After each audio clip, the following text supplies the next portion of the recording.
ஸ்தோத்திரம். இந்த கால வேளையிலே தேவனுடைய ஆலயத்திலே உங்களை எல்லாரும் பார்ப்பதற்கு சந்தோஷம். மறந்துடாதீங்க, ஜூன் 1ஆம் தேதி நம்ம அதுக்காக ஜெபித்துக்கிட்டு வரோம். அதனால எல்லாரும் 30 வருஷம் சேர்ச் அனிவர்சரி, 30 ஆண்டுகள் கடந்து போயிடுச்சு. 30 ஆண்டுகளில் 60வது வயதில் அங்கே தான் பர்த்டே கொண்டாடினாங்க. இப்போ 10 வருஷத்துக்கு இடையில பல விதமான மாற்றங்கள், பல சூழ்நிலைகள் இதெல்லாம் நம்ம வாழ்க்கையில் நடந்திருக்குது. மறக்க முடியாத ஒரு காரியங்கள், பல காரியம் நடந்திருக்குது. அப்படிதாங்கள, பல காரியம் நடந்துருச்சு. ஆனால் நான் என்ன ஒரு காரியத்தை நான் சொல்ல விரும்புகிறேன்னு சொன்னாக்கா, இந்த 10 வருஷத்துக்கு இடையில பல போராட்டங்கள், பல சோதனைகள், பல பிரச்சனை கடந்து போனாலும் நீங்கள்லாம் கூட இருக்கீங்களே, அதுதான் இந்த சோதனை காலங்களில், பிரச்சனை காலங்களில் நீங்கள் தான் உண்மையான விசுவாசிகள். ஏன்னாக்கா பிரச்சனை நேரத்தில் நிறைய பேர் போயிடுவாங்க, பல காரணம் சொல்லிட்டு போவாங்க, பல பொய்களை சொல்லிட்டு கூட போயிடுவாங்க. ஆனால் ஒரு கஷ்டமான சூழ்நிலையில் கூட நிற்கிறவங்க தான் உண்மையான விசுவாசிகள். ஸோ அந்த விதத்தில் உங்களை நான் பாராட்டுகிறேன். நிச்சயமாக உங்களுக்கு ஒரு விருந்து இருக்குது, சாப்பாடு இருக்குது. இப்போ இல்லை, இப்போ இருக்கு, ஆனால் இருக்குது. இந்த வருஷத்தில் உங்களுக்கு ஒரு நன்றி கடனாக, தேவன் நடத்தி வந்த காரியங்களுக்கு ஒரு நன்றி கடனாக ஆண்டவருக்கு நன்றி செலுத்தி நாம் செய்யலாம். கர்த்தர் அவர் ஆசீர்வதிப்பார். சரி, மீண்டுமாக சங்கீத புஸ்தகத்தை 1ஆம் அதிகாரத்தை நாம் திருப்பிக் கொள்வோம். சங்கீதம் 1ஆம் அதிகாரத்தை திருப்பிக் கொள்வோம். 2ஆம் வசனத்தை நான் வாசிக்கின்றேன். முதல் வசனம் வாசிக்கிறேன். துன்மார்க்குடைய ஆலோசனையில் நடவாமலும், பாவிகளுடைய வழியில் இல்லாமலும், பரியாசக்காரர் உட்காரத்தில் உட்காராமலும், கர்த்தருடைய வேதத்தில் பிரியமாய் இருந்து இரவும் பகலும் அவருடைய வேதத்தில் தியானமாய் இருக்கிற மனுஷன் பாக்கியவான். இந்த பாக்கியவானை பற்றி தான் நாங்கள் பேசிட்டு வரோம். பாக்கியவான் என்ற வார்த்தைக்கு 5 சொல் அர்த்தம் இருக்கு என்று சொன்னேன். 5 சொல் அர்த்தம். மூல வார்த்தையிலே, எபிரேய வார்த்தையிலே 5 சொல் அர்த்தம் இருக்கிறது. இந்த 5 சொல் அர்த்தத்தை மீண்டுமாக சொல்கிறேன், ஞாபகத்தை வைத்துக் கொள்ளுங்க. பாக்கியவான் என்று சொன்னால் ஆசீர்வதிக்கப்பட்டவன் என்று ஒரு பொருள் இருக்குது. ஆசீர்வதிக்கப்பட்டவன். 2வது ஒரு வார்த்தை மகிழ்ச்சி உள்ளவன், மகிழ்ச்சியா வாழக்கூடியவன் என்ற ஒரு பொருளும் அர்த்தமும் இருக்கிறது. 3வது ஒரு வார்த்தை சொல்ல போனா அதிர்ஷ்டசாலி சொல்றாங்களே, நீ அதிர்ஷ்டமானவன், அதிர்ஷ்டசாலி அப்படின்னு சொல்றாங்களே, அந்த வார்த்தை இருக்குது. 4வது செழிப்பவன், செழிப்பாக இருப்பவன் அப்படின்னு ஒரு வார்த்தை இருக்குது. 5வது காரியமாக பிறர் பொறாமைப்படக்கூடிய அளவுக்கு வாழ்கிறவன், மற்றவங்க பார்த்து நம்மளை பொறாமைப்படக்கூடிய அளவுக்கு வாழக்கூடியவர்கள் என்று சொல்லி இந்த 5 சொல் அர்த்தத்தை நாம் அறிந்து கொள்கிறோம். பாக்கியவான் என்ற வார்த்தைக்கு சொல் பொருள். இபிரேய வார்த்தையிலே பழைய இபிரேய வார்த்தை இருக்குது, புதிய இபிரேய வார்த்தை இருக்குது. பழைய கிரேக்க வார்த்தை இருக்குது, புதிய பைனியா என்ற கிரேக்க வார்த்தை இருக்குது. இதுக்கெல்லாம் சொல் அர்த்தங்கள் வேதத்திலிருந்து அற்புதமான அர்த்தங்களை நமக்கு எடுத்து காட்டக்கூடியதாக இருப்பதை நாம் அறிந்து கொள்கிறோம். அதில் இருந்து தான் இந்த ஆசீர்வாதங்களை பற்றி நான் பேசிக்கொண்டு வருகிறேன். நம்முடைய வாழ்க்கையிலே ஆசீர்வாதங்களை தடை செய்கிறவன் பிசாசு. நிறைய ஆசீர்வாதங்களை வாழ்க்கையில பிசாசு தடை செய்கிறான். அதை நாம் அடையாளம் கண்டு கொள்ள வேண்டும். என் வாழ்க்கையில எந்தெந்த காரியத்துல எனக்கு வர வேண்டிய காரியமெல்லாம் என் வாழ்க்கையில வராம இருக்கிறது, அப்ப அந்த ஆசீர்வாதத்துக்கு தடை விதிக்கிறவன் யார் அப்படின்னு பார்த்தீங்கன்னா பிசாசு தான். நம்ம வாழ்க்கையிலே நாம் ஆசீர்வாதமா இருக்க விடாதபடிக்கு நம் வாழ்க்கையில தடையெல்லாம் கொண்டு வரோம். இப்ப என்ன செய்யுது? இந்த தடைகளை நாம் உடைக்கணுமா இல்லையா? ஆசீர்வாதம் நம் வாழ்க்கையில வருவதற்கு தடைகள் எல்லாத்தையும் உடைக்கணும். நான் எப்போதுமே என்னுடைய ஜெபத்தில் நான் கடைசியாக சொல்லி முடிக்கும் போது ஜெபம் பண்ணுவேன். எப்படி ஜெபம் பண்ணுவேன்னா, எனக்கு விரோதமாக வருகிற எந்த ஆயுதங்களும் அப்படி சொல்லி ஜெபம் பண்ணிக்கிட்டே வருவேன். பல காரியம் சொல்லுவேன் அறிக்கை ஜெபம் அதை நான் சொல்லி அடிப்பேன். அதில் குறிப்பாக ஒன்று, எனக்கு வர வேண்டிய ஆசீர்வாதங்களை தடை விதிக்கிற பொருளாளர் சாத்தானுடைய கரங்களை இயேசுவின் நாமத்தில் எடுக்கிறேன்னு சொல்லணும், கட்டளையிடணும். நாம பிசாசுக்கு கட்டளை கொடுக்கணும். எனக்கு ஆண்டவர் கொடுக்கிற ஆசீர்வாதங்களை தடை விதிக்கிற சாத்தானே, உன் கரத்தை எடுக்க முடிய கட்டளை இடுகிறேன் அப்படின்னு சொல்லணும். இதெல்லாம் வேதத்தில் எழுதப்பட்டிருக்கிறது. ஏனென்றால் நாம் நன்றாக ஒன்று அறிந்து கொள்ள வேண்டும். நீங்களும் நானும் கடவுளுடைய பிள்ளைகள், தேவனுடைய பிள்ளைகள், தேவனுக்கு சொந்தமானவர்கள். அவருடைய ரத்தத்தினாலே நாம் எல்லாரும் மீட்கப்பட்டிருக்கிறோம், விடுதலையாக்கப்பட்டிருக்கிறோம். அப்படின்னா தேவன் சொல்லுகிற ஆசீர்வாதங்கள் எனக்கு சொந்தமானது. தேவன் வைத்திருக்கிற வாக்கு தத்தங்கள் எனக்கு சொந்தமானது. அதனால தான் சொல்லுவேன், கொஞ்சம் பைபிளை கொஞ்சம் புரட்டுங்க அப்படின்றாங்க. ஆதி காலங்களில் கத்தோலிக்க மார்க்கத்திலிருந்து பைபிளை யாரும் கொண்டு போகிறதில்லை. ஏன்னா அந்த அளவுக்கு ஆதி காலங்களில் வலியுறுத்தலை, யாரும் பைபிளை படிக்கணும்னு சொன்னது கிடையாது. ஆனால் இப்போ இருக்கிற நவீன காலங்களில், இப்போ இருக்கிற காலங்களில் நம்ம ஏன் அதிகமாக வலியுறுத்துறோம் அப்படின்னா, பைபிளில் தான் ரகசியம் இருக்குது. மனிதன் வாழ வேண்டிய வாழ்க்கைக்குரிய ரகசியமும், மனிதன் ஆசீர்வாதங்களை பெற்றுக்கொள்ளக்கூடிய வழியும் வேற எங்கேயுமே இல்லை. இந்த உலகத்தில் பைபிளில் தான் இருக்கு. தேவன் எப்படியெல்லாம் ஒரு மனிதனை ஆசீர்வதிக்க முடியும், அவன் எப்படி இருந்தால் தேவ ஆசீர்வாதம் அவனை சூழ்ந்து கொள்ளும், இதெல்லாம் நம்ம பைபிள் கண்ணோட்டமாக நான் பார்க்கிறோம். அப்போ பைபிளை படிக்கும் போது நம்முடைய தேவன் நம்மளை ஆசீர்வதிக்கிறவர். நம்ம சொல்கிறோமா இல்லையா, ஆபிரகாமை ஆசீர்வதித்த கர்த்தர் அப்படின்றோம். ஈசாக்கு விதைத்தான் 100 மடங்கு ஆசீர்வாதம். இப்படி யாக்கோப்பு, இன்னைக்கு யாக்கோப்பு கிணறுன்னு இருக்குது. பைபிள் படிக்கும் போது ஆச்சரியமா இருக்கும். ஆண்டவர் எப்படி பழைய ஏற்பாட்டில் முற்பிதாக்களை நடத்தின விதங்கள் கொஞ்சம் யோசிக்கணும், கொஞ்சம் நம்ம சிந்தித்து பார்க்கணும். ஆண்டவர் இப்படியெல்லாம் ஆசீர்வதித்திருக்கிறாரு. அப்ப என்னைய புதிய ஏற்பாட்டில் ஆண்டவர் வாக்குத்தத்தத்தை கொடுத்திருக்கிறாரு. கஷ்டம் இருக்குதான், பிரச்சனை இருக்குதான், பாடுகள் இருக்குதான், சோதனை இருக்குதான், பல காரியங்கள் கிறிஸ்தவ வாழ்க்கையில் இருக்குது. இல்லைன்னு மட்டும் யாரும் சொல்ல முடியாது, பைபிளும் அப்படி போதிக்கல. ஆனா அதுக்கு மத்தியிலே ஆண்டவர் நம்மளை எப்படி நடத்துகிறார் என்பதை கண்டுபிடிக்கணும். எப்படி நடத்துகிறார், எப்படி என் கூட கர்த்தர் இருக்கிறாரு, என் கூட இருக்கிற கர்த்தர் என்னை எப்படி பலப்படுத்தி நடத்துகிறாரு, எனக்கு என்னென்ன ஆசீர்வாதங்களை ஆண்டவர் இந்த பூமியில வச்சிருக்கிறாரு, அந்த ஆசீர்வாதங்களை நான் எப்படி சுதந்திரிப்பது, எப்படி எடுத்துக்கொள்றது, எப்படி எனக்காக்கி கொள்றது, அதுக்கு நான் என்ன செய்யணும், என்ன செஞ்சாக்கா எனக்கு வர வேண்டிய ஆசீர்வாதங்கள் என் வாழ்க்கையில வரும் என்பதும் நாம் தெரிந்து கொள்ள வேண்டும். அப்ப உங்களை என்னையும் இந்த பூமியிலே ஆசீர்வாதமா இருக்க வேண்டும் என்பது தேவனுடைய சித்தம்.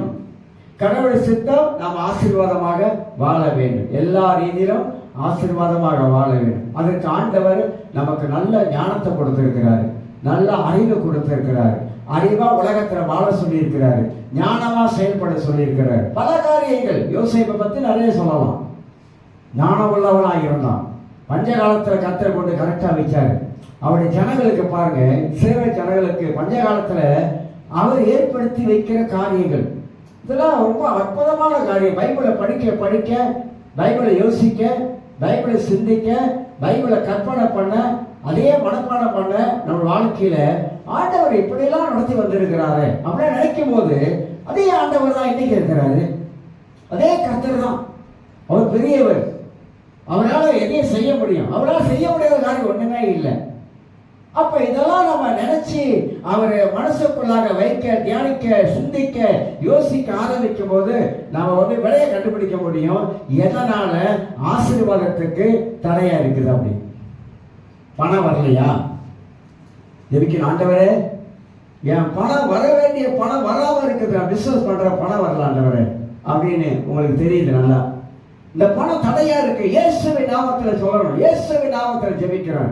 நான் உழைத்த பணம் ஆண்டவரே, அது வராதுபடி தடையா வைத்திருக்கிற சாத்தானே, இயேசுவின் நாமத்தில் உன் கரத்தை எடுக்க முடிய கட்டளை எழுதுறேன் அப்படின்னு ஜெபம் பண்ணீங்கன்னா கண்டிப்பா அந்த தடையா இருக்கிறது கட்டளை போய் அடிச்சு உடைப்பாரு.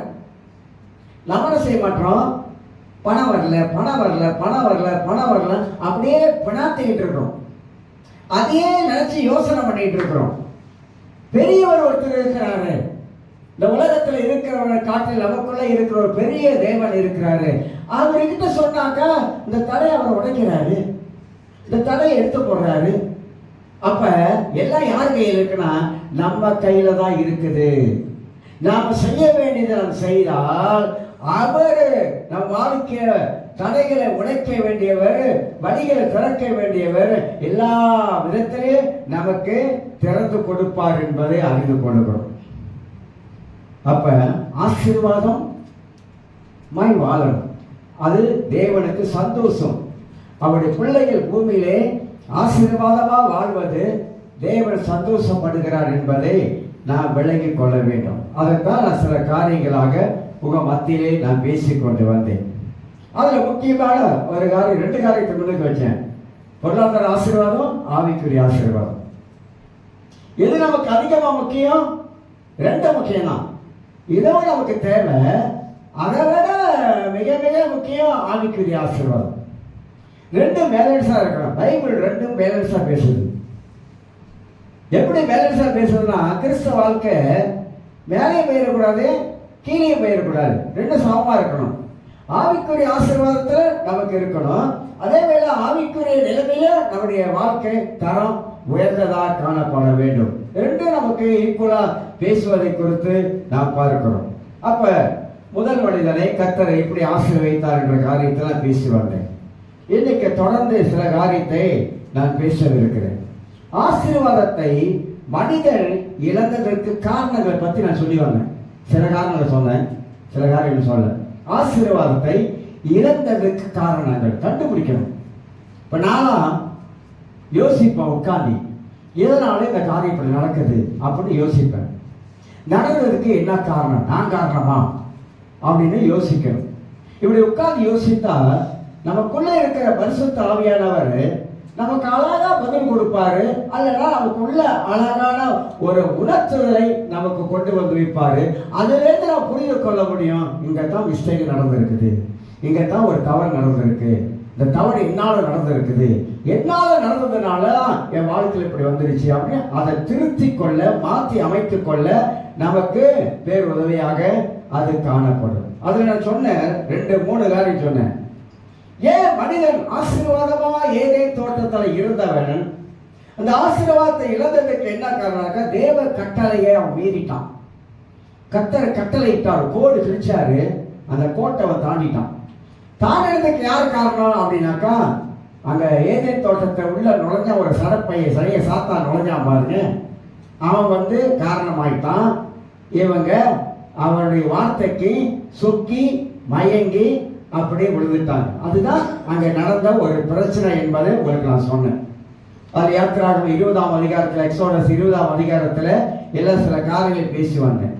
2வது நான் சொன்னேன், மனிதன் அது மட்டுமல்ல, அவன் தேவனுடைய வார்த்தைக்கு கீழ்ப்படியாமல் போயிட்டான் அப்படின்னு சொன்னேன்.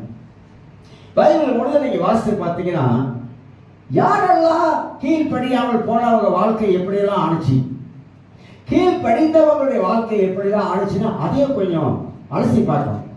யார் கீழ்ப்படியில, பைபிள்ல யாரெல்லாம் கீழ்ப்படியில, அவங்க வாழ்க்கையெல்லாம் எப்படி போயிடுச்சு, ஆனா கீழ்ப்படிந்தவங்க வாழ்க்கை எப்படி ஆசீர்வாதமா இருந்ததை குறித்தும் நாம தெரிந்து கொள்ள முடியும். அதுல உங்களுக்கு சவுலை பத்தி நான் பேசுறேன். 3வது காரியத்திலிருந்து ஆரம்பிக்க போறேன். 3வது காரியம், இந்த 3வது காரியத்துல யோவான் 8ஆம் அதிகாரம் எல்லாருக்கும் தெரியும். யோவான் 8ஆம் அதிகாரம் 44வது வசனத்தை நாம் எடுத்துக்கொள்வோம். மீண்டுமாக அதில் இருக்க ஒரு சத்தியத்தை நாம் மீண்டுமாக போய் சிந்திப்போம்.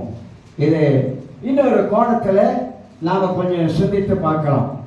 யோவான் 8ஆம் அதிகாரத்தில் 44 மீண்டும் வாசிக்கிறேன். நீங்கள் உங்கள் பிதாவாகிய பிசாசினால் உண்டானவர்கள், உங்கள் பிதாவுடைய இச்சைகளின்படி செய்ய மனதாய் இருக்கிறீர்கள். அவன் ஆதி முதல் கொண்டு மனுஷ கொலைபாதகனாய் இருக்கிறான். சத்தியம் அவனிடத்தில் இல்லாதபடியால், அல்ல கவனிங்க, சத்தியம் அவனிடத்தில் இல்லாதபடியால் அவன் பொய்யனும், பொய்க்கு பிதாவாய் இருக்கிறபடியால் அவன் பொய் பேசும்போது தன் சொந்தத்தில் எடுத்து பேசுகிறான் என்று வாசிப்போம். பிசாசு ரொம்ப பேர் எப்படி ஏமாத்துறான் அப்படின்னா, அவனுடைய பொய்யை நம்ப வைக்கிறான். பிசாசு பொய் பேசுவதில் ரொம்ப கெட்டிக்காரன். எப்படி கெட்டிக்காரனா, வசனத்திலே வைத்து நம்மளை பொய்யான காரியத்தை நம்ப சொல்லுவோம். அப்படித்தான் ஏவாளை பொய் சொல்லி நம்ப வச்சான். அவங்க நம்பி இருக்க கூடாது, ஆனா நம்ப வச்சான்.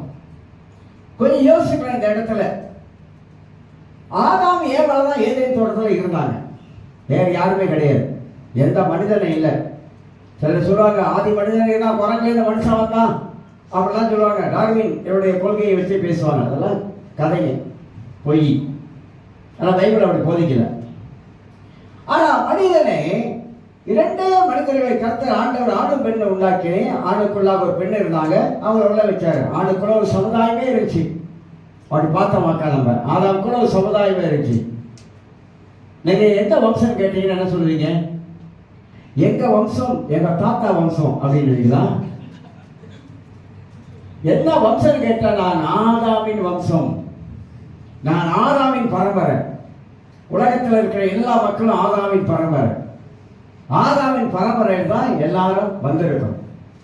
அப்ப ஆதாமுக்குள்ள ஒரு சமுதாயமே இருந்திருக்குது. ஆனா அவங்க ரெண்டு பேரையும் ஏழை தோட்டத்தில் இருக்கும்போது எவ்வளவு சந்தோஷமா இருந்திருப்பாங்க, எவ்வளவு மகிழ்ச்சியா இருந்திருப்பாங்க. ரெண்டே பேர் தான், பேச்சு துணைக்கு வேற யாரும் கிடையாது. ரெண்டு பேர் தான் பேசியிருப்பாங்க, ரெண்டு பேர் தான் கைகோத்து போயிருப்பாங்க, ரெண்டு பேர் தான் உட்காந்து சாப்பிட்டுருப்பாங்க. ரொம்ப பேர் ரொம்ப ஜாலியா இருந்திருப்பாங்க. ஏன்னா அவங்களுக்கு வேண்டிய எல்லா பழங்களும் இருந்திருக்கு, எல்லா பழங்களும் இருந்திருக்கு, சாப்பிடுறதுக்கு எல்லாம் சாப்பிட்டு சந்தோஷமா வாழ்ந்திருப்பாங்க ரெண்டு பேரும். ஆனா ஆண்டவர் ஆதாமுக்கு ஒரு வேலையை கொடுத்தாரு. என்ன வேலை கொடுத்தாருன்னா, நீ நிலத்தை பண்படுத்தணும் அப்படின்னு வேலை கொடுத்தாரு. அது மட்டுமல்ல, இன்னொரு பயங்கரமான ஒரு காரியத்தை செஞ்சாரு. என்ன செஞ்சாருன்னா, நீ காக்கணும், பண்படுத்தி நீ நிலத்தை காக்கணும், பாதுகாக்கிற வேலை. அப்ப தலைவனுக்கு குடும்பத்தில் இருக்கிற புருஷனுக்கு என்ன வேலை? பாதுகாக்கிற வேலை. எதை பாதுகாக்கிற வேலை? குடும்பத்தை பாதுகாக்கிற வேலை, குடும்பத்தை கட்டி காக்கிற வேலை, குடும்பத்தை பராமரிக்கிற வேலை, குடும்பத்து மேல கண்ணு கருத்தமா இருக்கிற வேலை யாருக்குன்னா ஆண்களுக்கு. திருமணம் பண்ண ஆண்களுக்கு தான் குடும்பத்தை அவங்க தான் பராமரிக்கணும், கட்டி காக்கணும், அவங்க தான் குடும்பத்தை போஷிக்கணும். இதுதான் பைபிள் நமக்கு ரொம்ப அழகா சொல்லுகிறது. இன்னொரு வசனத்தை வாசிக்கிறேன். சங்கீதம் 127, சங்கீதம் 127, சங்கீதம் 127 கொஞ்சம் பரட்டிக்கொள்வோம். எடுத்துட்டீங்களா? வாசிக்கிறேன் உங்களுக்கு. 127ல ஒரு அருமையான வார்த்தை அங்க நமக்கு சொல்லப்படுது. 1ஆம் வசனம் வாசிக்கிறேன். கர்த்தர் வீட்டை கட்டாராகி அதை கட்டுகிறவர்களின் பிரயாசம் வெறுதான். முதல் கர்த்தர் கர்த்தர் அப்படின்ற வார்த்தை வருது. அப்ப இந்த குடும்பத்துல கர்த்தர் தான் தலையா இருக்கணும். இரண்டாவது தலை புருஷன். இதைத்தான் பைபிளுடைய அந்த பிரின்சிபல் அப்படின்வாங்க, அந்த ஒழுங்குமுறை அப்படின்வாங்க. ஏன் குடும்பத்துக்கு நான் சொல்றேன் கர்த்தர் தான் முதல்ல வைக்கணும் அப்படின்றோம், ரெண்டாவது மற்றது எல்லாமே நம்ம சொல்றோம் ஆண்டவர் தான் முதல்ல வைக்கணும். ஒரு திருமண காரியத்துல கர்த்தரை முதல்ல வைக்கணும் அப்படின்னும், ஒரு மரண காரியத்துல கர்த்தரை முதல்ல வைக்கணும். எல்லா காரியத்திலும் எல்லா விதமான சூழ்நிலைகளிலும் ஆண்டவர் தான் நான் முதல்ல வைக்கணும் அப்படின்னு நம்ம சொல்லுவோம். அப்ப வசனம் சொல்லுகிறது கர்த்தர் வீட்டை கட்டாராகில். இப்ப கர்த்தர் தான் இந்த வீட்டை கட்டணும். அப்ப கர்த்தரை கொண்டாந்து எங்க வைக்கணும்? வீட்டில் வைக்கணும். கர்த்தரை கொண்டாந்து வீட்டை விட்டு வெளியே வைக்க கூடாது. எப்பயாவது கூப்பிடுவோம் ஆண்டவரே, அப்ப மட்டும் நீங்க வாங்க, கொஞ்சம் வந்துட்டு எங்களை விசிட் பண்ணிட்டு போயிருங்க. எப்பயாவது எங்களுக்கு ஒரு பிரச்சனை வரும், அப்ப மட்டும் சோத்திர ஆண்டவரே கொஞ்சம் வாங்கன்னு கூப்பிடுவோம். அப்ப கொஞ்சம் வாங்க, வந்துட்டு கொஞ்சம் பிரச்சனை எல்லாம் தீர்த்துட்டு நீங்க போயிருங்க. சும்மா சும்மா நானும் உங்களை தொந்தரவு பண்ணக்கூடாது, நீங்களும் அடிக்கடி வரவும் கூடாது. ஏன்னா பரலோகத்திலிருந்து கீழே இறங்கி வரணும் பாருங்க, அதனால ரொம்ப கஷ்டம். அப்பப்போ கூப்பிடுவோம், அப்பப்போ நீங்க வந்துட்டு அப்புறம் பேசாம நீங்க போயிடணும். வேற ஒன்றும் கேட்கக்கூடாது. ஆண்டவரை பிரச்சனை இருக்குது, இப்படி இருக்குன்னு வந்துட்டு தீர்த்துட்டு போயிடணும். அப்புறம் எனக்கு எப்ப எனக்கு சூழ்நிலை மாறுதோ அப்ப கூப்பிடுவேன், அப்ப வாங்க. அப்படி இல்லைங்க, அப்படி இல்லை. அந்த மாதிரி நம்ம கிறிஸ்தவ வாழ்க்கையை நம்ம வாழ முடியாது. நான் அடிக்கடி சொல்லுவேன், கிறிஸ்தவ வாழ்க்கையுடைய முதுகெலும்பு நிக்கிறேன் அப்படின்னாக்கா எதனால நிக்கிறோம் தெரியுமா? அவர்னால கடவுளால் தான் நம்மளால நிக்க முடியும். இல்லைன்னா முடியாதுங்க, கிறிஸ்தவ வாழ்க்கையில முடியாது, அறவே முடியாது. அது இப்ப இருக்க உலகத்துல கொஞ்சம் கூட சாத்தியமே இல்லை, முடியாது. இப்பெல்லாம் ரொம்ப ரொம்ப பிரேயர்ல ஜெபத்துல சில காரியத்தெல்லாம் சொல்லி ஜெபிக்க வேண்டியதா இருக்குது. அந்த மாதிரியான ஒரு இக்கட்டு தான் நம்ம இந்த உலகத்துல வாழ்ந்துகிட்டு இருக்கோம். அப்ப ஆண்டவர் தான் நமக்கு முதலாக இருக்கணும், கர்த்தர் தான் முதலாவது இருக்கணும். ஏன் ஆண்டவர் முதலாவது இருக்கணும் அப்படின்னா, அவர் தான் கடவுள். அவர் தவிர உலகத்துல வேற தேவன் இல்லை, வேற கடவுள் இல்லை. ஒரு மாதிரியா யோசிக்கிறீங்க நீங்க எல்லாம், இப்ப மாதிரியா பாக்குறீங்க. உண்மையா ஆண்டவரே அப்படின்னு சொல்லிட்டு எனக்கு ஒரு ஆப் ஒன்று கொடுத்துறாங்க, ஒரு ஃப்ரீயா ஒரு ஆப் ஒன்று வந்துச்சு, பேசும் புஸ்தகம். கேள்விப்பட்டிருக்கீங்களா? இல்ல, பேசும் புஸ்தகம். அது உண்மையிலேயே நான் விரும்பின பாடி வாங்கித்த மாதிரி புஸ்தகமாடி போடுறாங்க. புஸ்தகம் உங்களுக்கு என்ன புஸ்தகம் வேணும் பிடிஎஃப்ல போட்டு அனுப்பிடுவாங்க. பிடிஎஃப்ல ஏகப்பட்ட புஸ்தகங்க, எக்கச்சக்கமான புஸ்தகம். ஆனா அதெல்லாம் நான் படிக்கிறேன், ஒன்னொன்னா படிச்சு பார்க்கிறேன்.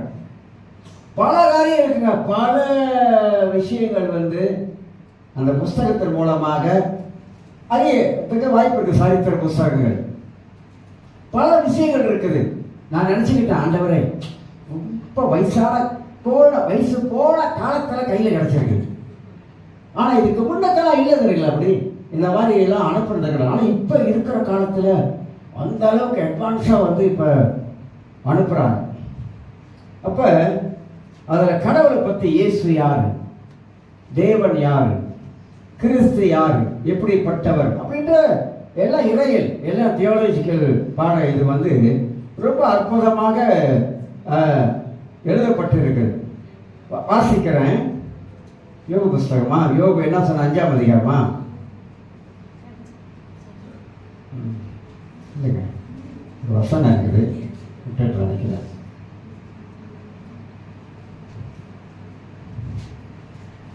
யோபு 5ஆம் அதிகாரத்தில் ஒரு வசனம் இருக்குது, என்னை தவிர வேறு தேவன் இல்லை,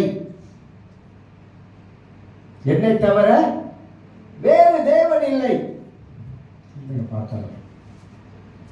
நானும் கர்த்தர், வேறொரு கர்த்தர் இல்லை அப்படின்னு யோபுக்கு கர்த்தர் சொல்றாரு. என்னை தவிர வேறு தேவன் கிடையாது, நானே கர்த்தராய் இருக்கிறேன், நானே சகத்தை உண்டாக்கின தேவனாய் இருக்கிறேன். அப்படி எல்லாம் பைபிள வாசிக்கிறோம், அருமையான வார்த்தைகள்லாம் வாசிக்கிறோம். 3ஆம் வசனம், நிர்மூடன் ஒருவன் வேறொன்று இருக்கிறதை கண்டு உடனே அவன் வாசனத்தை சபித்தேன்னு வாசிக்கிறோம். இல்ல, இந்த வசனம் இல்ல, ஒரு வசனம் இருக்குது யோபுல, அவர் தான் கர்த்தர், அவர் தவிர வேறு தேவன் இல்லை அப்படின்னா வாசிக்கிறோம். ஏன் சொல்றாரு தெரியுங்களா? இஸ்ரவேல் மக்களுக்கு சொல்றாரு, நான் தான் ஆண்டவர், நான் தான் எல்லாத்தையும் படைச்சேன், நான் தான் சர்வ வல்லமுள்ள கர்த்தர். என்னை விட்டுட்டு நீங்க எங்கேயாவது போனீங்கன்னாக்கா அவ்வளவுதான். இப்படிலாம் பைபிள்ல ஆண்டவர் பல காரியங்களை சொல்வதை நாம் பார்க்கிறோம். ஏன் பார்க்கிறோம் அப்படின்னா, தேவன் தேவனாகவே இருக்கிறார் என்பதை நீங்கள் நானும் நன்றாக புரிந்து கொள்ளணும், நன்றாக அறிந்து கொள்ளணும். அப்ப கடவுள் சொல்றதெல்லாம் பைபிள்ல இருக்கிற வார்த்தையெல்லாம் உண்மையான வார்த்தை. இயேசு சொல்றாரு யோவான் புத்தகத்துல, மெய்யாகவே மெய்யாகவே நான் உங்களுக்கு சொல்கிறேன், நான் உங்களுக்கு சத்தியத்தை சொன்னதனாலே உங்களுக்கு சத்துருவாய் மாறிட்டேன் அப்படின்றார். வசனத்தை நல்லா இயேசு பேசும்போதெல்லாம் தேவனுடைய வார்த்தையை அதிகமாக பைபிள்ல எம்பசைஸ் பண்ணி பேசுறாரு, வலியுறுத்தி பேசுறாரு. என் வார்த்தையை உங்களுக்கு கடைசி நாளை நியாயந்திருக்கும் அப்படிலாம் பேசுறாரு. அப்ப வார்த்தையில தான் எல்லாம் அடங்கி இருக்க. அப்ப பிசாசு என்ன செய்யறான்? தேவனுடைய வார்த்தைக்கு எதிராக பேச வைக்கிறான், தேவனுடைய வார்த்தைக்கு எதிராக சிந்திக்க வைக்கிறான். சிந்திக்க கூடாத காரியங்களை பிசாசு நம்மளை சிந்திக்க வைக்கிறான், நம்முடைய மனதை கரைப்படுத்துகிறான். நான் மனதில் தேவனுடைய வார்த்தை வைக்கிறத அப்படியே அழிச்சிடறான், வேற எதையோ மனதில் கொண்டாந்து உள்ள போட்டுறான், தேவையில்லாத காரியங்களா மனதில் போட்டுறான், தேவையானதை மனதுக்குள்ள நம்மளால வைக்க முடியல. அப்ப சாத்தான எவ்வளவு ஒரு திறமசாலி, ஒரு கெட்டிக்காரன் அப்படின்னாக்கா, அவன் பொய்யை விதைக்கிறான். ஒவ்வொரு கிறிஸ்தவங்களுக்குள்ளாக பிசாசு பொய்யை விதைச்சு கொண்டே இருக்கிறான். அவன் எப்படி விதைப்பான் தெரியுமா? உன்னால முடியாது தெரியுமா? உன்னால முடியவே முடியாது, நீ எழும்ப முடியாது, உன்னால எழும்ப முடியாது, நீ அவ்வளவுதான், நீ இப்படிதான், நீ இப்படிதான் இருப்ப, இதை தாண்டி உன்னால ஒரு இன்ச்சு கூட போக முடியாது. உன்னை பாரு, கடவுள் எப்படி ஆக்கிட்டாரு பாரு, நீ எப்படி இருந்த தெரியுமா? கொடிகட்டி பறந்த, இப்ப எப்படி இருக்கிற தெரியுமா? அப்படி ஆயிட்ட பத்தியா? ஆண்டவர் ஆண்டவர் ஆண்டவர் ஆண்டவர் 108 தடவை ஆண்டவர் தொட்டத்துக்கெல்லாம் ஆண்டவர் ஆண்டவர் அல்லேலூயா அல்லேலூயா ஆண்டவர் ஆண்டவர் அப்படிலாம் சொன்ன அந்த ஆண்டவர் இப்ப எங்க போயிட்டாரு? யாரு? சங்கு ஊதுறான். யாரு? பேய் சங்கு ஊதுறான், காதுல ஊதி மண்டை கேட்கறான். அப்ப மனதை என்ன சொல்லுது? ஆமா, நம்மளும் சேர்ச்சுக்கு போறோம், அங்க ஆராதிக்கிறோம், இல்லை செய்கிறோம், நம்ம இப்படிதான் இருக்கிறோம், உண்மைதான் அப்படின்னு அவன் பொய் ஊதுறத இந்த மனது ஏத்துக்குது. சத்தியத்தை ஏத்துக்க மாட்டுது, பொய்யை ஏத்துக்குது. நம்ம இப்படிதான் போல இருக்குது அப்படின்ட்டு நமக்குள்ளாக ஒரு பலவீனத்தை உண்டாக்குறான், நமக்குள்ளாக ஒரு சோர்வை உண்டாக்குறான். என் வாழ்க்கை இதோட முடிஞ்சிருச்சா? இவங்களே கேட்டுக்குவாங்க, இவங்க மனசுக்குள்ளே பேசுவாங்க, இவ்வளவுதான் போல இருக்கு என் வாழ்க்கை, இதோட முடிஞ்ச போல இருக்கு, இருந்தா என்ன செத்தா என்ன, இருக்கிற வரைக்கும் இருப்போம். ஒரு சலிப்பா பேசுவான், பார்த்துருக்கீங்களா?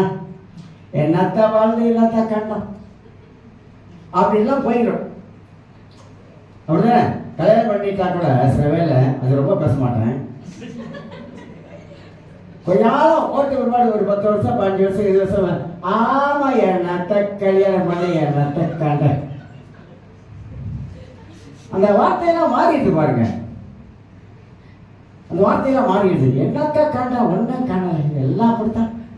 சூரியனுக்கு காண்பதெல்லாம் மாயை மாயை, வீட்டுக்காரன் மாயை, எல்லாம் மாயை, நான் பார்க்கறதெல்லாம் மாயா தான் இருக்குது. சாக முடியாது போல நம்மளை பிதட்டுகிறோம். நம்முடைய மனசு அந்த மாதிரி சில உண்மையில உட்கார மாட்டுது, தேவ சத்தியத்துல நம்முடைய உண்மை உட்கார மாட்டுது. அதெல்லாம் சொல்றேன், நம்ம ஜெபிக்கும் போதெல்லாம் எப்படி ஜெபிக்கணும்னா வசனத்தை வச்சு ஜெபிக்கணும். புதிய ஏற்பாடு ஆண்டு சொல்லுங்க, நாமத்தினால இதுவரைக்கும் நீங்க ஒன்று கேட்டதில்லை, இப்போது கேளுங்கள், உங்களுக்கு சந்தோஷம் நிறைவாக இருக்கும்படி பெற்றுக்கொள்வீர்கள் என்று சொன்னீங்க. ஆண்டவரே, நீங்க தான் சொன்னீங்க. இயேசுவை பயன் பண்ணணும், நீங்க தான் சொன்னீங்க. பைபிள் அப்பதான் எழுதி இருக்குது. இப்படி நம்ம சொல்ல சொல்ல சொல்ல, அதாவது ஒரு பைத்தியக்காரன் பேசுவதை போல ஆண்டவர்கிட்ட பேசணும், வசனத்தை சொல்லி பேசணும். அப்ப என் வாழ்க்கையில இந்த பிசாசு என்னென்ன பொய்யெல்லாம் விதைக்கிறான், இதை கண்டுபிடிங்க. அதை ஏற்றுக்கொள்ளாதீங்க, மனசுல ஏற்றுக்கொள்ளாதீங்க.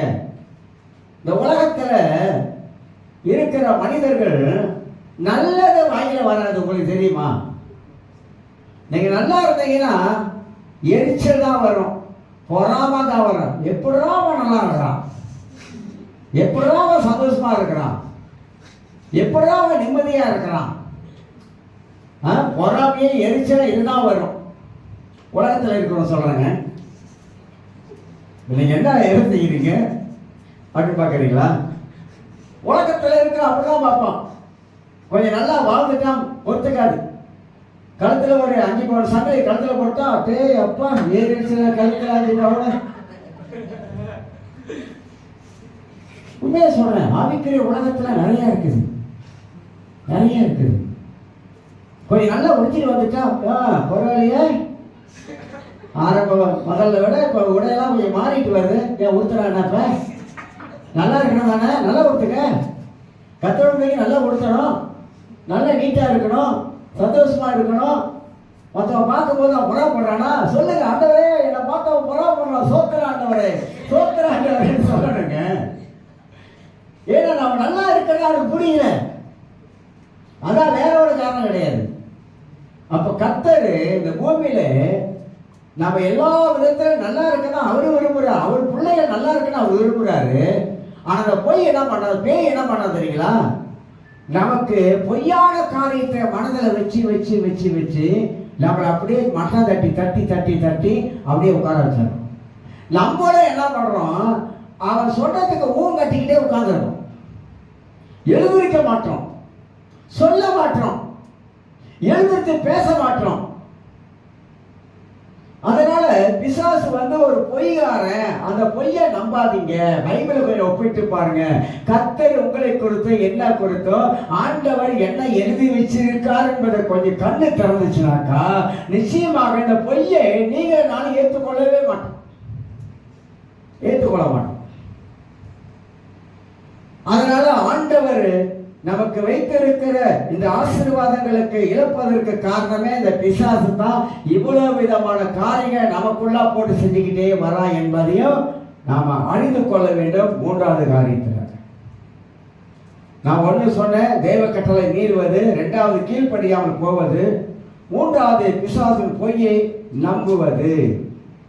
ஏன்னா ஆதியாகம புத்தகத்தில் ஏவாள் இடத்துல பொய்ய சொன்னதுனால அதை நம்பினாங்க. அவங்க வேற ஒன்று நம்பினாங்க. நம்பினதுனால தான் என்னாச்சு, நீ நான் ஒன்று வாயில மண்ணில் விழுந்தாங்க, முடிஞ்சு, அவ்வளோதான். அடுத்தது இன்னொரு செய்யலாம் பாருங்க, அவன் வசனத்தை கூட்டுவது, வசனத்தை குறைப்பது. நீங்க ஆதியாகமம் 3ஆம் அதிகாரத்தில் நீங்க திருப்பி பார்த்தீங்கன்னா உங்களுக்கு தெரியும் வசனத்தை எப்படி அவன் கூட்டுகிறான், வசனத்தை எப்படி அவன் குறைக்கிறான் என்பதை பைபிள்ல அறிந்து கொள்ள முடியும். வசனத்தை கூட்டுவான், வசனத்தை குறைப்பான். அதனால்தான் வார்த்தையில கவனமா இருக்கணும், தேவனுடைய வார்த்தையில ரொம்ப ரொம்ப கவனமா இருக்கணும். நான் பைபிள் ஸ்டடி சொன்னேன். இப்போ ஒரு புதிய ஒரு நாட்டில், நம்ம நாட்டில் புதிய உபதேசங்கள்லாம் பரவிட்டு வருது. நரகம் என்பது இல்லை அப்படின்னு பேசுறாங்க. வந்துருச்சு, நரகம் கிடையாது. பரலோகம் என்பது பூமியில தான். இது யோகா விட்னஸ்காரன் சொல்லுவோம், பரலோகம் மேல இல்ல, பரலோகம் பூமியில அப்படின்னும் யோகா விட்னஸ்காரன். இப்ப கிறிஸ்தவங்க என்ன சொல்றாங்கன்னா நரகம் இல்லை, கடவுள் அன்பானவருங்க, அவர் ஏங்க மனிதருக்கு நரகத்தை வச்சிருக்கணும் அப்படின்னு பேசுறாங்க வசனங்களை எடுத்து. இன்னொரு போதனை இருக்குது, இதெல்லாம் சபை அறிந்து கொள்ளணும். நம்ம சபை உபதேசத்துல ஃபவுண்டேஷன் போட்டிருக்கணும், அசுவாரம் இருக்கணும், அசைக்க முடியாது, யாரும் அசைக்க கூடாது, யாரும் அப்படி மோதி பார்க்க கூடாது. உபதேசத்துல சரியா இருக்கணும், வசனத்துல சரியா இருக்கணும், வசனத்துல சரியா உட்காரணும், வசனத்துல கேட்டு தெரிஞ்சுக்கணும். அப்ப இதெல்லாம் இல்லைன்னா நம்ம கொஞ்சம் ஆடிடுவோம், பல காரியங்கள் உள்ள நுழைய ஆரம்பிச்சிடும். அப்ப அவங்க என்ன பேசுறாங்க, என்ன சொல்ல ஆரம்பிக்கிறாங்க அப்படின்னாக்கா, பிசாசு வசனத்தின் மூலமாக சரியா இருக்கிற வசனத்தை ஒன்று அரைகுறையமா பேசி அதை திருப்பி போடுறான். இன்னைக்கு உள்ள காலத்துல இதெல்லாம் வருது. இப்ப இன்னொரு காரியம் வந்துகிட்டே இருக்குது. இப்ப என்னன்னாக்கா, ஃபாதர்ஸ் ஹார்ட், என்னது, பிதாவின் இருதயம், பிதா பிதா பிதா. யாராவது நீங்க அவங்க மாதிரி பேசுறாங்க பார்த்தா அவங்க கவனிச்சிங்க. பிதா, பிதாவை தவிர பிதா தான். பிதாவை நோக்கி கூப்பிடுங்க, பிதாவை நோக்கி பாருங்க, பிதா பிதா பிதா பிதான்னு சொல்றான் பாருங்க. இது கள்ள போதனை. ஆனால் பைபிள் வந்து நம்ம படிச்சு பார்த்தா தான் நமக்கு தெரியும். இதெல்லாம் இன்னைக்கு உள்ளக்க நுழையுது. நிறைய காரியங்கள் கடைசி காலத்துல கிறிஸ்தவுக்குள்ளாக கிறிஸ்தவ மார்க்கத்துல நுழைத்து கொண்டு வருவது கொஞ்சம் கவனமா இருக்கணும். அப்ப வசனத்தை கூட்டுவது வசனத்தை குறைப்பது. 3ஆம் அதிகாரம் ஆதியாகமம் 3ஆம் அதிகாரத்தை எடுத்துக்கொள்வோம். நான் வாசிக்கிறேன் பாருங்க. அவன் எப்படி எல்லாம் வசனத்தை கூட்டுகிறான், எப்படி எல்லாம் வசனத்தை குறைக்கிறான். ஆதியாகமம் 3:3 வாசிக்கிறான். ஆனாலும், அந்த ஆனாலும் என்று கேள்வி வந்தாலே நம்ம மனசை யோசிக்கணும். ஆனாலும் அடுத்த ஒரு வார்த்தை வரும்னு அர்த்தம். சொல்றாங்க எல்லாம் நல்லதா இருக்குது, ஆனாலும் அப்படின்றாங்க பாருங்க, அங்கதான் ஆபத்து. இது சரியாதான் இருக்குது, ஆனா அப்படின்னு ஆனாலும் இருக்கிறாங்க பாருங்க, அங்கதான் ஆபத்து இருக்குது. அப்பனா ஏதோ சொல்ல போறாங்க ஒரு அர்த்தம். அது வந்து சொல்ற, ஆனாலும் தோட்டத்தின் நடுவில் இருக்கிற விருட்சத்தின் கனியை குறித்து தேவன் நீங்கள் சாகாதபடிக்கு அதை புசிக்கவும் அதை தொடவும் வேண்டாம் என்று சொன்னார் என்றான். யாரு? தேவன் சொல்றான். சொன்னார் ஆண்டவர். ஆண்டவர் சொல்லலைங்க. அதே ஆதியாகமம் 2ஆம் அதிகாரத்துல வாசிக்கிறேன். 2ஆம் அதிகாரத்துல 28வது, நீ தோட்டத்தில் உள்ள சகல விருட்சத்திற்கு கனியை புசிக்கவே புசிக்கலாம், ஆனாலும் நன்மை தீமை அறியத்தக்க விருட்சத்தின் கனியை புசிக்க நாளிலே நீ சாகவே சாவா என்று கட்டளையிட்ட. இதாங்க சொன்னாரு, இதான் சொன்னார். அப்ப அவன் எவ்வளவு தந்திரவாதியா இருந்தான், ஏவாளுடைய மனதை அழகா பிடிச்சிட்டு அவன் என்ன சொல்லிட்டா, அது புசிக்கவும் அதை தொடக்கூட வேணான்ட்டாரு. போய் வீசிட்டானா, வசனத்தை கூட்டிட்டானா, வசனத்தை கூட்டிட்டான். வசனத்தை எப்படி குறைக்கிறான் பாருங்க. வசனத்தை குறைக்கிறத நீங்க கவனிச்சு பாருங்க. 17ஆம் வசனத்தை 6ஆம் வசனம் வாசிக்கிறேன். அப்பொழுது ஸ்திரியானவள் அந்த விருட்சம் புசிப்பதற்கு நல்லத பார்வைக்கு இன்பமும் புத்தியை தெரிவிக்கிறதுக்கு ரட்சிக்கப்படத்தக்க விருட்சமாய் இருக்கிறது என்று கண்டு அதன் கனியை புசித்த புருஷனுக்கு கொடுத்தாள் என்று வாசிக்கிறோம். அப்படின்னா வசனத்தை கூட்டுவது குறைப்பது யார் வேலைனா பிசாசு வேலை. அவன் தான் வசனத்தை கூட்டுகிறான், வசனத்தை குறைக்கிறான். ஆனா தேவன் வசனத்தை கூட்டுவது கிடையாது, குறைப்பது கிடையாது. அவன் எழுதுனது வேதத்தில் எழுதப்பட்ட சத்தியம். அதுதான் யாரு பிரசங்கித்தாலும் சத்தியத்தை உன்னிப்பா கவனிக்கணும்ன்றது. உன்னிப்பா சத்தியத்தை கவனிக்கும். இப்போ நான் பிரசங்கம் பண்றேன்னா என் பிரசங்கத்தின் சத்தியத்தை கொஞ்சம் கவனிங்க. நான் எங்கிருந்து எல்லாத்தையும் எடுத்து பேசிட்டு வரேன், என்ன விஷயத்தை பேசிட்டு கொண்டு வரேன், எல்லா காரியங்களும் சொல்லி கொண்டு வர என்பது கவனிக்கணும். அப்படிப்பட்ட காலத்துல நாம் இருக்கிறோம். அப்ப 4வது வசனத்தை கூட்டுவது, வசனத்தை குறைப்பது. 5வதாக செய்த பாவத்தை ஒத்துக்கொள்ளல. 12ஆம் வசனம் வாசிக்கிறேன், 3:12 வாசிக்கிறேன். எல்லாருக்கும் தெரியுதா? நான் திருப்பி ஞாபகப்படுத்துகிறேன் சில காரியத்தை வைத்து. அதற்கு ஆதாம் என்னுடனே இருக்கும்படி தேவனின் தந்த ஸ்திரியானவள் அவ்விருட்சத்தின் கனியை எனக்கு கொடுத்தால் நான் புசித்தேன் என்றான். இப்ப இதில் ஒரு சம்பவத்தை சொல்ல போறேன். ஏகத்தோட 2 பேர் தானே இருந்தாங்க. இப்ப ஆதாமுக்கு வந்து குடும்பத்தின் தலைவன். அவன் தான் பண்படுத்தணும், வேலை செய்யணும், உழைக்கணும், சம்பாதிக்கணும், எல்லாம் ஆணுக்குள்ள பொறுப்பு. அப்புறம் இந்த தோட்டத்தை வந்து அவன் பாதுகாக்கணும். அப்ப ஏவாள் எங்க இருந்தாங்க? அந்த தோட்டத்துல தான் இருந்தாங்க. தோட்டம் நீங்க நினைக்கிற மாதிரி தோட்டம்னாக்கா இப்ப இந்த அம்பாங்கல ஒரு இடத்துல ஏதேன் தோட்டம், அவ்வளவுதான். அந்த மாதிரி. ஏன்னா ஏதேன் தோட்டம் என்பது 4 நதிகள் ஓடக்கூடிய தோட்டம், பெருசு, பெரிய இடம். அது வந்து அதுல ஒரு இடத்துல தான் ஏதேன் தோட்டம். இன்னைக்கு இருக்கான்னு கேட்டா இன்னைக்கு இல்லை. அது ஈரான் பகுதி, அதெல்லாம் இல்லை, இன்னைக்கு இல்லை. நோவா காலத்து வெள்ளத்துல எல்லாம் போயிடுச்சு, முடிச்சு. அப்ப இங்க கொஞ்சம் கவனிங்க. ஏவாள் தனியா போறதுக்கு யார் காவல் காக்கல? ஆதாம் காவல் காக்கல. ஆதாம் காவல் காத்திருந்தா சரியா? ஆதாம் குடும்பத்தை காக்க வேண்டியவன் தவறிட்டான். எல்லாம் என் கூட இருந்த என்னுடைய செல்லம் ஆளகான சொல்லுவாங்களா, செல்லம் ஆரம்பத்தில் செல்லம் அப்படின்வாங்க. அப்புறம் ஆரம்பத்தில் அவர் தான் இருக்கோம். அவர் போக போக செல்லம் கொள்ளையாகும். இந்த ஆரம்பம் அப்படி இருக்கு. சொல்ல வர வார்த்தைக்கு சொல்ல வர. ஆனா அவன் என்ன பண்ணிருக்கணும், ஆமாம் என்ன பண்ணிருக்கணும், ஏமால் எங்க போனாலும் போய் கவனிச்சிருக்கணும். ஆனா கவனிக்கல. சரி, ஏவல் புருஷன்கிட்ட சொல்லிட்டு போயிருக்கணும், இந்த மாதிரிங்க நான் தோட்டத்துக்கு அப்படி கொஞ்சம் உலாயிட்டு வரேன், போய் பார்க்க போறேன் அப்படின்னு சொல்லிட்டு போயிருக்கணும். சொல்லிட்டு போனாங்களா?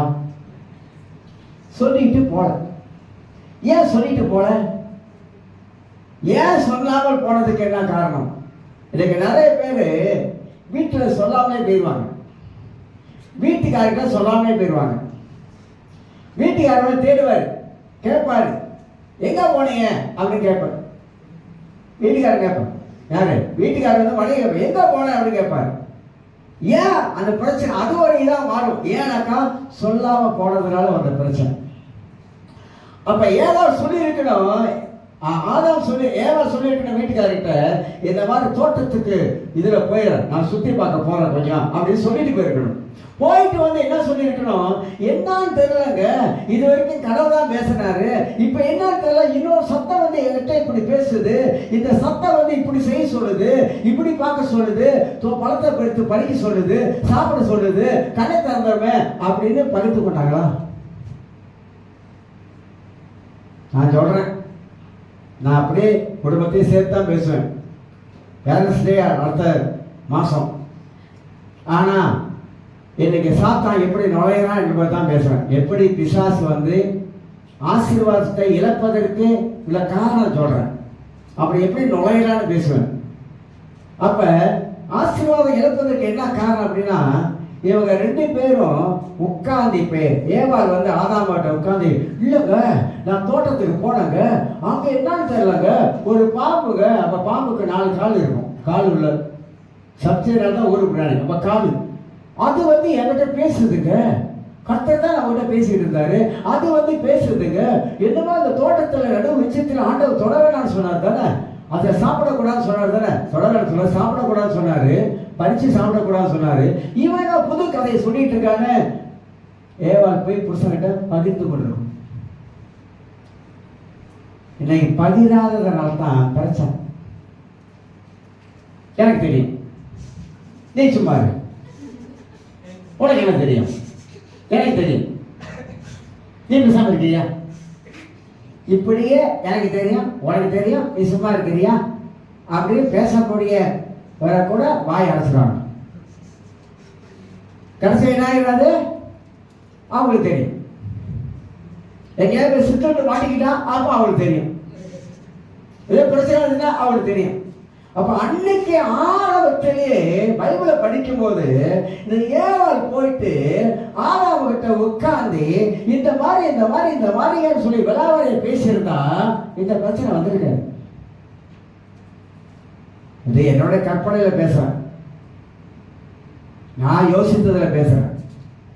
இன்னைக்கு ரெண்டு பேரும் சில காரியங்களை பகிர்ந்து கொள்ளாதனால வருகிற பிரச்சனை நிறைய இருக்குது. பகிர்ந்து கொள்றது கணவன மனையை உட்கார்ந்து பகிர்ந்து கொள்றதில்லை. இல்லைங்க தெரியாது பஸ் எனத்தான் உட்கார்ந்து போய் பேசினாலும் அவர் வந்து சட்டம் பண்ண மாட்டாரு. எல்லாம் என்னது பெரிய ஈகோ, அதனால என்ன சொன்னாலும் அவர் கேட்க மாட்டாரு, அதனால அவர்கிட்ட பேசுறதுல பிரயோஜனம் இல்லைன்னு போயிடுவாங்க. இல்லை, அழகா பேசணும், உட்காந்து ரெண்டு பேர் உட்கார்ந்து பேசணும். ஆசீர்வாதத்துக்கு நம்மளே ஒரு தடையாக நிற்கக்கூடாது. ஆசீர்வாதத்தை தடுக்கிறவன் பிசாசு. அந்த ஆசீர்வாதம் இழப்பதற்குள்ள காரணம் ஏன் தெரியுங்களா? ரெண்டு பேரும் உட்கார்ந்து பேசி ஒரு காரியத்தை தீர்மானம் எடுக்காதனால தான். திருமண வாழ்க்கைக்கு 12 ரகசியம் இருக்குது. திருமணம் ஆன பிற்பாடு அவங்க வாழுகிற வாழ்க்கைக்கும் 12 ரகசியம் இருக்குது. இதெல்லாம் நம்ம வாழ்க்கையில நாம வந்து வேற விதமா யோசிக்கிறோங்க, வேற விதமா சிந்திக்க ஆரம்பிக்கிறோம். ஏன் அப்படி சிந்திக்க ஆரம்பிக்கிறோம்னாக்கா, நம்மளை பொறுத்த நமக்கு சரியான தெளிவு இல்லாம இருக்கும். நமக்கு சரியான தெளிவு இல்லை. எதா இருந்தாலும் ஒரு மனைவியா இருக்கிறவங்க ஒரு சைடே பேசாதீங்க பஸ் வேண்டாம் அப்படின்னு சொல்றீங்களா? ஒரு சைடு பேசல, இது 2 சைடு நான் வருவேன். அதனால ஒரு சைடே சப்போர்ட் பண்ண நினைக்கிறீங்களா? சப்போர்ட் பண்றதெல்லாம் கிடையாது. பைபிளில் இருக்கிற ஒரு சத்தியத்தை நான் கொஞ்சம் விலைக்கு காட்டுறேன், அவ்வளவுதான். நீங்க நல்லா இருக்கணும், நானும் நல்லா இருக்கணும், உங்க குடும்பம் நல்லா இருக்கணும், உங்க பிள்ளைகள் நல்லா இருக்கணும், உங்க உழைக்கிற பணம் அது ஆசீர்வாதமா இருக்கணும், கர்த்தருக்குள்ள நீங்க குடும்பம் மகிழ்ச்சியா இருக்கணும். அதுதான் விருப்பம், வேற ஒன்றும் இல்லை. அதில் வேற ஒன்றும் இல்லை. அப்ப ஏன் பகிர்ந்து கேட்க மாட்டீங்கன்னு தெரிய மாட்டேது. உட்கார்ந்து ஏன் பேச மாட்டீங்க? இப்ப என்ன மனசுல உங்களுக்கு ஓடுதுன்னா, கேட்காதவங்கிட்ட என்ன பாச நான் பேசுறது அப்படின்னு ஓடுது மனசுல. கேட்காதவங்கிட்ட என்ன பேசுறது? பேச முடியாது பாச. ஒரு நல்ல விஷயம் உட்கார்ந்து பேச முடியல. நல்ல விஷயம் உட்கார்ந்து பேசுனா அங்கதான் அவர் ஆரம்பிச்சிருது. அதனால இந்த மனுஷங்கிட்ட பேசி இருக்கிறத விட சும்மா இருந்த பேரெல்லாம் விட்டுறேன். அதுதான் நீங்க நடக்குது உலகத்தில். ஏன்னா பேச போற நீங்களும் உட்கார்ந்து காது கொடுத்து அவர் கேட்கறது இல்லை. பறக்க பொறுக்க பாத்தீங்களா? ஒரு நல்ல விஷயம் எடுத்து பேசும்போது எடுத்தா கீழே சட்டையை போட்டா கண்ணாடி கிளாஸா போட்டா உடைச்சேன். எல்லாம் பேச வராங்க, எல்லாம் சொல்ல வராங்க. கொஞ்சம் காதை கொடுத்து கொஞ்சம் கேட்டா அந்த குடும்பத்துக்குள்ளாக ஆசீர்வாதங்கள் வந்துகிட்டு தான் இருக்கும். அவர் பிசாசு என்ன செய்யறான்? நீ கேட்காத அப்படி இன்னொன்னு சொல்லுவாங்க தெரியுமா? நீ கேட்காத, நீ கேட்டீனாக்கா உன்னை அப்படியே கண்ட்ரோல் பண்ணி உன்னை உட்கார வச்சிருவாங்க. அதனால மனைவி பேச்ச கேட்கவே கேட்காதீங்க அப்படின்னு பைபிள் சொல்லவே இல்லை. பைபிள்ல எத்தனை இடத்துல மனைவி பேச்ச கேளுங்கன்னு போட்டிருக்குது, எதை கேட்கணும்னு போட்டிருக்குது. அதை கேட்கக்கூடிய அந்த ஞானத்தை குடும்பத்து தலைவனுக்கு ஆண்டவர் கொடுத்திருக்கிறார். எதெல்லாம் கேட்கணும், எதெல்லாம் யோசிக்கணும், சொன்னா யோசிக்கணும். சொல்றதுல ஒரு நியாயம் இருக்குதா, சொல்றதுல ஒரு அர்த்தம் இருக்குதா, சொல்றதுல ஏதோ பொடி வச்சு பேசுற மாதிரி இருக்குது அப்படின்னு உட்கார்ந்து யோசிக்கணும். அதெல்லாம் யோசிக்கிறதில்ல, உடனே எல்லாத்தையும் ரிஜெக்ட் பண்ணிடுது. உன் பேச்ச கேட்டா உருப்பட்ட மாதிரி தான், ஒரே அடியா அடிச்சு என்ன பண்றது, அவளை உட்கார வச்சிடும். உன் பேச்ச கேட்டா உருப்பட்ட மாதிரி தான் அப்படின்னு. ஆனா இங்க அன்னைக்கு ஏவாள் தன்னுடைய ஏவாள் ஆதாம் சொல்லியிருந்தா 2 பேரும் கலந்து பேசியிருந்தாக்கா அங்க ஒரு சொல்யூஷன் கிடைச்சிருக்கும், ஒரு யோசித்திருப்பாங்க.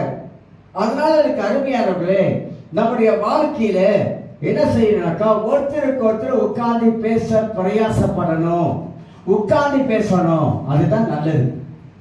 திருமணம் பண்ணி இருக்கலாம், பண்ணி பல பிள்ளைகளை பெற்றெடுத்திருக்கலாம், பேச பழகும். என்னைக்கு ஒருத்தர் 2 பேரை உட்கார்ந்து பேச பழகலையோ கஷ்டம், சிரமம். பேச பழகும். 5வதாக நான் சொன்னேன், பாவத்தை ஒத்துக்கொள்ளவில்லை அப்படின்னு சொன்னேன். பாவத்தை ஒத்துக்கொள்றதில்லை. யார் செஞ்சாலும் தப்புங்க. வீட்டில் கணவன் செஞ்சாலும் தெரியுதான், பிள்ளைங்க பண்ணாலும் தெரியுதான், மனைவி பண்ணாலும் தெரியும், யாரு பண்ணாலும் தப்பா உடனே தப்பை ஒத்துக்கணும். ஆமாம் தப்பு தான். சிலர் தப்பு தெரியும், தெரியாத மாதிரி நான் என்னதான் தப்பு செய்யாத மாதிரி அப்படி போயிடுவான். பார்த்துருக்கீங்களா? எடுத்து சொல்றது கணவனா இருக்கலாம், மனைவியா இருக்கலாம். அதை யோசிக்கிறது நம்முடைய வேலை. ஆமா, இந்த இடத்துல இந்த தப்பு பண்ணிட்டேன், இது செய்யக்கூடாது, இந்த இடத்துல இப்படி பேசியிருக்க கூடாது, தப்பு பண்ணிட்டேன், நான் உணர்றேன், தப்பா உணர்றேன், அன்னைக்கு அவசரத்தில் அப்படி பேசியிருக்க கூடாதான், பேசுறதுனால ஒரு பிரச்சனை ஆயிடுச்சு அப்படின்னு சொல்லி யோசிக்கணும். தவறை ஒத்துக்கணும், அதை யோசிக்கணும், சிந்திக்கணும். அதை விட்டுட்டாதான் அது குடும்பமாக இருக்கும். எல்லாரும் சேர்த்து என்னையும் சேர்த்தான் சொல்றேன். நாமக்கல்ல வானத்துல மேல நேரம் வீச்சு வந்தேன். எல்லாரும் நிறைய விஷயங்கள் வாழ்க்கையில நிறைய பாடங்களை கற்றுக்கொண்டு வரோம். நிறைய காரியங்களை ஆண்டவர் நமக்கு ஆவிக்குரிய ரீதியில நமக்கு கற்றுக் கொடுக்கிறார். மனித ரீதியில நிறைய விஷயங்களை தேவன் நமக்கு கற்றுக் கொடுக்கிறார். அப்ப ஆசீர்வாதத்தை மனிதன் எப்படி இழக்கிறான்? அவனுக்குள்ள இது சில காரணங்கள் என்ன அப்படின்னாக்கா, இதனால தான் ஆசீர்வாதம் நமக்குள்ளாக இழப்பதற்கு வேண்டிய காரணங்கள் ஏற்படுது. ஆறாவது காரியம் சொல்றேன். ஏவாள் சொல்றாங்க, சர்ப்பம் என்னை வஞ்சித்தது அப்படின்ட்டாங்க.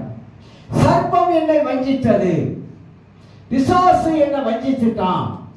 அப்படின்னா ஒன்று அறிந்து கொள்ளுங்க, நம்முடைய ஆசீர்வாதத்தை இழப்பதற்கு சாத்தானா மூல காரணம் என்பதை விளங்கிக் கொள்ளணும். அவன் தான் நம்ம பல காரியத்தில் வஞ்சிக்கிறான், பல காரியத்தில் நம்ம ஏமாத்துகிறான், பல காரியத்தில் நமக்கு பொய் சொல்ல ஆரம்பிக்கிறான். வஞ்சகனா என்ன தெரியல, வஞ்சிக்கிறதுனா நம்ப வச்சு சொல்றாங்க, நம்ப வச்சு அடிச்சுட்டான் அப்படின்றாங்களே எங்க கழுத்தை, அது வஞ்சிக்கிறது. அப்ப இதெல்லாம் யார் செய்யறா? சாத்தானுடைய ஒரு செய்கையாக காணப்படுவதை அறிந்து கொள்ளுகிறோம். நீங்க 3ஆம் அதிகாரத்தில் 13ஆம் வசனத்தை வாசித்து நிப்பாட்டுறேன். எல்லாரும் மாறியை பார்க்குறீங்க. அப்பொழுது தேவனாக கர்த்தர் ஸ்திரியை நோக்கி, நீ இப்படி செய்தது என்ன என்றார். ஸ்திரியானவள், சர்ப்பம் என்னை வஞ்சித்தது, நான் புசித்தேன் என்றார். அதாவது படியை ஒருத்தருக்கு ஒருத்தர் போட்டுக்கூடாது. ஒன்னால்தான் நான் கேட்டேன் அப்படின்னு சொல்லக்கூடாது. அப்படின்னு சொல்ல என்னால்தான் நீ கேட்ட அப்படின்னு சொல்றாங்களே, படியை போடுறது. பழி போடாதீங்க யாருமே. பழி போட ஆரம்பிச்சிங்கன்னா நம்மளை மாற்றிக்க முடியாது. 2 பேரும் வருஷம் கொண்டாட்டுக்கு இருக்கிற ஒரு ஒத்துமை என்ன தெரியுங்களா? அருமையான ஒத்துமை. அதனால சப்ரியாளுக்கு இருந்த ஒத்துமை, ஆதாம் ஏவாளுக்குள்ள இருந்த ஒத்துமை, இதெல்லாம் பைபிளில் கவனிக்கணும். எல்லா ஒத்துமை இருந்தது. ஒருத்தருக்கு ஒருத்தர் பழிய போட்டான். அதனால சும்மா இருந்தேன், தனிமையா இருந்தேன், ஒண்டியா இருந்தேன், அக்கனையான கடமை, கேட்பார் மேய்ப்பார் இல்லை, நிமிதாவானம் குடிஞ்சா பூமி, நான் பாட்டு ஹாயா இருந்திருந்தேன். நீங்க தான் நீ தனியா இருக்கக்கூடாது அப்படி கூப்பிட்டு என்னை படுக்க வச்சு நல்லா 5 நெத்திரிகளாக கொடுத்துட்டு, அப்புறம் ஒரு பக்கம் எலும்பு எடுத்து மனுஷன் உண்டாக்கி விட்டு அப்புறம் சொல்றீங்க, இதான் உன்னுடைய விழா எலும்பு, இதான் என்னது ஏவல் என்னது உன்னுடைய மனைவி அப்படின்னு கொடுத்து விட்டீங்க. நீங்க தானே கொடுத்தீங்க, நான் கேட்டானா? இப்படி நல்ல கேள்வி. நான் கேட்டேனா? தனியா அப்படாடு இருந்தேன், தொந்தரவு இல்லாம இருந்தேன், நீங்களா கொடுத்துப்பட்டு இப்ப நீங்க என்ன சொல்றீங்க? சொல்றான் பாருங்க, நீங்க கொடுத்தீங்க ஆண்டவரே, நான் என்ன பண்றது? அந்த காலத்துல சொன்னான், மனைவி அமைவதெல்லாம் இறைவன் கொடுத்த வரணும் அப்படின்னு சொல்லி வச்சுட்டான். அவன் கணவன் அமைவதெல்லாம் பேய் கொடுத்த வரமா? 2 ஆண்டவராக குடிச்சிருக்காரு உலகத்துல. 2 பேரும் வாழ்றதுக்கு தான் உலகத்துல வச்சாரு. வாழ்றது ஆண்டவர் சொன்னாரு.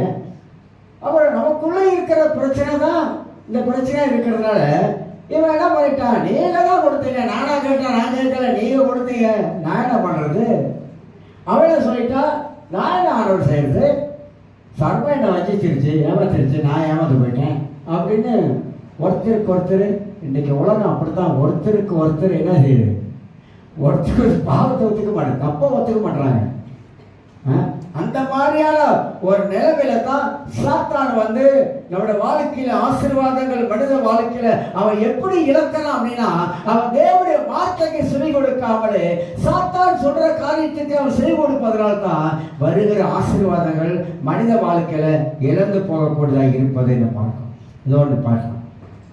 அடுத்த ஒரு பகுதி இருக்குது, அடுத்த வாரம் பேசுறேன். 11 காரியம் அடுத்த வாரத்தை வச்சிருக்கு. ஆதாமுக்குள்ளாக எப்படி பிசாசு நுழைஞ்சான் என்பதை ஒரு 11 காரியத்தை நான் சொல்லவிருக்கிறேன். நாம் ஒன்று அறிந்து கொள்ள வேண்டும். இந்த கால வேளையில இந்த 3வது வாரம் நான் கணக்கு வச்சிருக்கேன், எனக்கு தெரியும். முதல் வாரம் ஆள் வருவாங்க, 2வது வாரம் ஆள் வருவாங்க. அது முதல் வாரத்தை கூட திருவிழா வரமாட்டேன், திருவிழா வாரத்தில் 3வது வாரம் கொஞ்சம் வருவாங்க. அடுத்த வாரம் 4வது வாரம், அதுக்கு அடுத்து 5வது வாரம் சனிக்கிழமை வச்சுட்டோம். அப்படியே ஒரு ஆள் 2 ஆள் இல்லாமல் போயிடுறாங்க. வசனத்தை தொடர்ந்து கேட்க மாட்டாங்க, எல்லாம் போயிடுவாங்க. பரவாயில்ல, அவங்களையும் கர்த்தர் ஆசீர்வதிக்கட்டும்.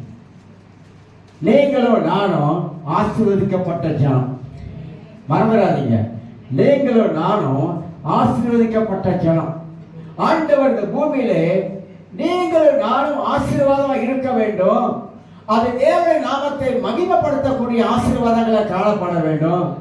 ஆண்டவர் எப்ப பார்த்தாலும் அவங்கள மற்றவங்க கேட்டாக்கா, கர்த்தர் என்னை ஆசீர்வதிக்கிறாங்க, கர்த்தர் என்னை வழி நடத்துறாங்க, கர்த்தர் என்னை மேய்ப்பதா இருக்கிறாங்க, கர்த்தர் என்னை மேய்ப்பதாக நான் தாட்சி அடைய மாட்டேங்க, கர்த்தர் என்னை பல விதங்களை கொண்டு போறாங்க அப்படின்னு சொல்றதுதான் பூமியில் வச்சிருக்காரு. அப்ப நீங்கள் நானும் தேவ நாமத்தை மகிமைப்படுத்திக் கொண்டு இருக்க வேண்டும் என்றால், தேவ ஆசீர்வாதங்களை விளங்கிக் கொண்டால் இந்த பூமியிலே குடும்ப ஆசீர்வாதமா இருக்கும், பிள்ளைகள் ஆசீர்வாதமா இருப்பாங்க, நம்முடைய உழைப்பு ஆசீர்வாதமா இருக்கும், எல்லா விதத்திலும் நம்ம ஆசீர்வாதமாக செலுத்து வாழ நமக்கு முடியும். எல்லாரும் எழுந்திருக்கலாம். நன்றி ஆண்டவரே.